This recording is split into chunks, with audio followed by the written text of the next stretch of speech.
Assalamualaikum warahmatullahi wabarakatuh. Bertemu kita anak-anak dalam Bahasa Melayu SPM, Sistem Bahasa Sintaksi. Okey, baiklah, hari ini cikgu akan menerangkan skop soalan bahagian sintaksi termasuklah susunan ayat, binaan ayat, pola ayat, menukar ayat, subjek dan predikat, cakap ajuk dan cakap pindah, susunan ayat, ayat aktif dan ayat pasif. Untuk soalan sintaksi ini, soalan terdapat dalam petikan dan mengikut tema. Panjang petikan dan bahan soalan yang diberikan antara 50 hingga 80 patah perkataan. Jumlah soalan bergantung kepada arahan soalan dan jumlah markah tidak tetap bergantung pada kehendak soalan. Biasanya, soalan bahagian ini akan digaris ataupun digaris atau diatlikkan untuk memudahkan anak-anak pelajar menjawabnya. Pemarkahan berbentuk analitik. Okey, baiklah. Perlu ingat sintaksi bidang berkaitan dengan perasa dan ayat. Pelajar perlu membaca dan memahami arahan soalan dengan teliti dan jelas. Seterusnya, kandungan atau bentuk soalan termasuklah membina ayat, menukar susunan ayat biasa kepada songsang atau sebaliknya, menukar ayat aktif kepada ayat pasif atau sebaliknya, pola ayat, ragam ayat, jenis-jenis ayat, menukar cakap ajuk kepada cakap pindah atau sebaliknya. Pemarkahan analitik iaitu ada jawapan, ada markah. Contoh soalan latihan pertama iaitu baca petikan di bawah dengan teliti, tukarkan ayat bersusunan biasa yang bergaris kepada ayat bersusunan songsang tanpa mengubah maksud asalnya. Okey, anak-anak telitikan soalannya. Bidang keusahawanan wajar diteroka oleh golongan remaja. Bidang ini dapat mendidik remaja menjadi lebih berdaya kreatif. Sesungguhnya amat luas ruang bagi golongan remaja menceburi bidang ini. Remaja yang melanjutkan pengajian di institusi pengajian tinggi juga boleh menceburi bidang tersebut. Oleh hal yang demikian, para remaja yang berminat dalam bidang ini tidak mempunyai masalah untuk mengikuti kursus dan latihan keusahawanan. Ibu bapa perlu memberikan sokongan kepada anak-anak yang berminat dalam bidang ini. Okey, kita lihat kaedah tukar ayat latihan pertama.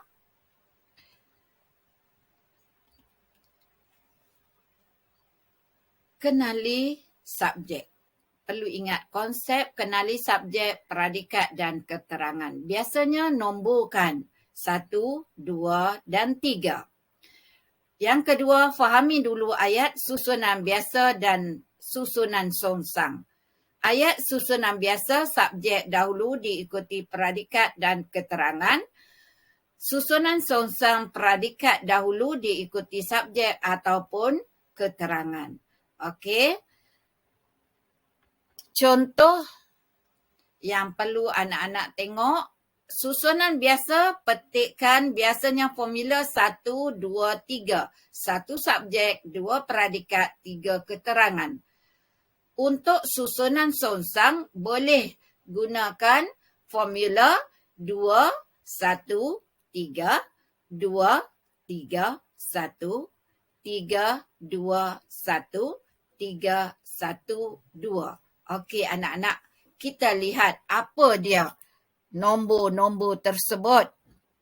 Cikgu bagikan contoh bila cadangan jawapan yang dicadangkan, cikgu bagi contoh Bidang keusahawanan merupakan 1. Wajar diterokai. 2. Oleh golongan remaja. 3. Jadi subjek, predikat dan keterangan. Okey. Jadi jawapan seperti mana cikgu beritahu tadi boleh berbentuk 2, 1, 3. Jadi 2, wajar diterokai. 1, bidang keusahawanan. 3, oleh golongan remaja. Ataupun 2, wajar diterokai. 3, oleh golongan remaja. 1, bidang keusahawanan. Okey. Yang ketiga, formula 3. 3, oleh golongan remaja. 1, bidang keusahawanan.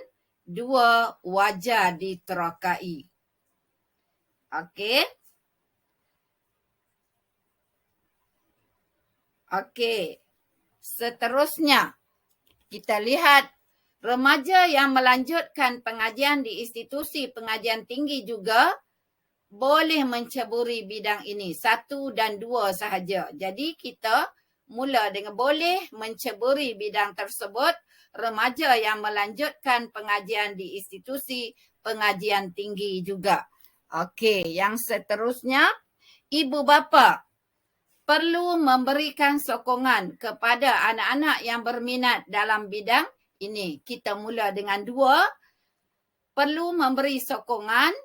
1, ibu bapa. 3, kepada anak-anak yang berminat dalam bidang ini. Okey, kita lihat contoh yang kedua. Berdasarkan petikan di bawah, bina 6 ayat tanya yang lengkap dengan menggunakan kata tanya yang betul. Kata tanya yang digunakan hendaklah bersesuaian dengan perasa yang berhuruf condong. Okey, kita tengok soalannya. Perhimpunan rasmi biasanya dijalankan di Dewan Sekolah pada hari pertama persekolahan setiap minggu. Semua guru dan murid diwajibkan menghadiri perhimpunan rasmi. Perhimpunan rasmi sekolah dapat memupuk disiplin dalam kalangan murid. Perhimpunan ini dapat menanam semangat patriotik melalui nyanyian lagu negaraku. Para guru dan murid wajib berdiri tegak ketika menyanyikan lagu kebangsaan. Selain itu, perhimpunan rasmi diadakan untuk membudayakan kemahiran mencatat dan kemahiran mendengar ketika guru menyampaikan amanat. Okey, cadangan jawapan untuk huruf condong di Dewan Sekolah. Jadi soalan boleh tanya di manakah kebiasaannya lokasi perhimpunan rasmi diadakan. Yang kedua, setiap minggu bilakah perhimpunan rasmi akan diadakan. 3, semua guru dan murid siapakah yang diwajibkan hadir dalam perhimpunan rasmi setiap minggu. Okey, anak-anak, ini yang keempat, perhimpunan rasmi. Apakah program yang mesti diadakan pada setiap pagi, setiap hari Isnin di sekolah? 5, melalui nyanyian lagu negaraku, bagaimanakah semangat cinta akan negara disemaikan? Yang keenam, kemahiran mencatat dan kemahiran mendengar ketika guru menyampaikan amanat.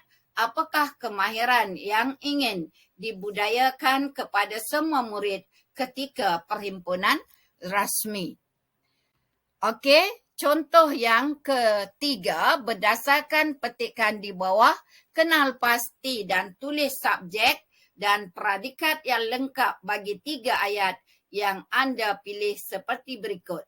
Subjek, ingat, perkara yang diterangkan. Predikat ialah perkara yang menerangkan. Okey. 1, Malaysia merupakan destinasi pelancongan tropika yang indah dan sangat berpotensi di Asia. industri pelancongan ini menjadi suatu bidang pelaburan bijak yang dapat memacu pertumbuhan ekonomi negara. Industri lain pula berperanan sebagai wahana dalam pembangunan mega Malaysia menuju negara maju dalam abad ini. Potensi industri pelancongan sebagai penjana ekonomi baru negara hanya dapat direalisasikan jika usaha membangunkan industri pelancongan diberi penekanan yang sewajarnya. Okey, anak-anak fahami apa subjek apa peradikat. Seperti mana cikgu maklum tadi, peradikat ialah perkara ataupun pokok perbincangan yang diterangkan. Peradikat ialah perkara yang menerangkan. Okey, jawapan yang dicadangkan, subjeknya untuk soalan 1 Malaysia, soalan yang kedua industri pelancongan ini, untuk ayat ketiga industri lain, untuk ayat keempat potensi industri pelancongan sebagai penjana ekonomi baru negara. Okey, predikatnya merupakan destinasi pelancongan tropika yang indah dan sangat berpotensi di Asia. Ayat 2 menjadi suatu bidang pelaburan bijak yang dapat memacu pertumbuhan ekonomi negara. Ayat 3 pula berperanan sebagai wahana dalam pembangunan mega Malaysia menuju negara maju dalam abad ini. Dan ayat 4 hanya dapat direalisasikan jika usaha membangunkan industri pelancongan diberi penekanan sewajarnya. Apa yang cikgu bincangkan moga bermanfaat. Jumpa lagi dalam channel Cikgu Zuliha. Terima kasih. Dan tuntutlah ilmu senantiasa kerana ilmu seluas lautan. Sekian. Assalamualaikum.